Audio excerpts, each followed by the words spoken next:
За байнга үзэж сонсдог шүү гэж байна. Нөхөртөөгөө хайлаад 26 жил болсон 3 хүүхэдтэй. 3 хүүхэд нь бол одоо ингээд тусдаа гараад нас бий түрээд явсан. За нөхөр маань найзынхаа их нэртэй явалдаад баригдаад ингээд салсан гэж байна. За ингээд 6 жил болж байна. Тусдаа амьдэрсэн ч одоо миний хуучин нөхөр ингээд байнга орж гараад юу ч болоогүй юм шиг ингээд яваад байх юм. За их чинь салсан 6 жилийн хугацаанд бол ерөөсөө хүн амьтантай бол одоо уулзаж учирч нөхөрлөөгөө гэж байна. За ер нь бол яах вэ, санал тавьсан ирчүүд бол байдаг ч гэлээ. Би бол одоо ерөөсөө нэг л тийм сонирхолгүй байх юм аа. Ихчтэй зөвлөгөө өгөөч гэсэн байна.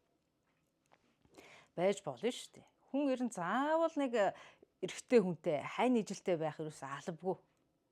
Та өөрөө өөртөө сэтгэл хангалан, өөрөө өөртөөгөө амар амгалан, өөрөө дүүрч чадчихвэл тэр болно гэчээ.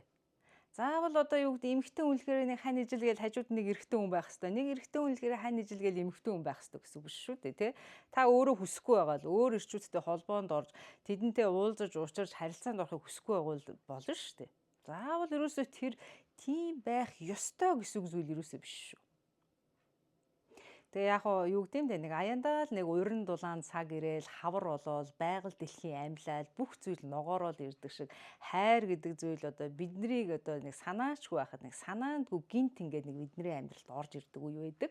Тэгээ магадгүй хайр таны амьдрал нэг өдөр ирэх чинь билүү.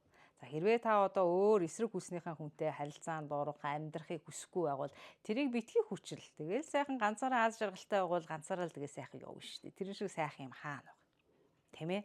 Бас нэг хоёр дахь итгээд нэг зан ааш болохгүй бүтэхгүй юмыг аргадаж тэрэнд тааруулж амьдрах гэж яршиг үсттэй. Тийм би бол одоо таныг үнэхээр гайхалтай. Одоо яг тэр нэг харилцааны хоёр дахь шат руу орцсон одоо дээшилж яваа хүн байна л гэж би таныг хэлье.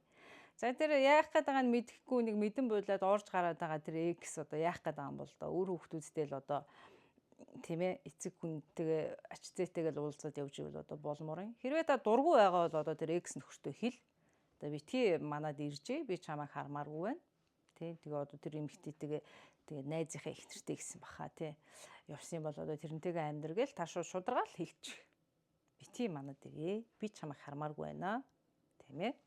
Битгий юу ч болоогүй юм шиг мэдэн бодлоо те. Энэ бол миний хувьд маш том цохилт байсан гэдгийг л хэлчих. Тэгэл гүйцэн шүү дээ. Тэгээ таны гэр орон та ер нь гэртээ хэнийг оруулах, хэнийг оруулахгүйгээ та л өөрөө шийдэн шүү дээ, тийм үү? Тэгэхээр үнэхээр тэр хүнийг хараа сэтгэл санаа чинь тавгуураад байгаа бол битгий манад ирж би чамтай уулзмааргүй байна гэдгээ шууд хэлэх хэрэгтэй.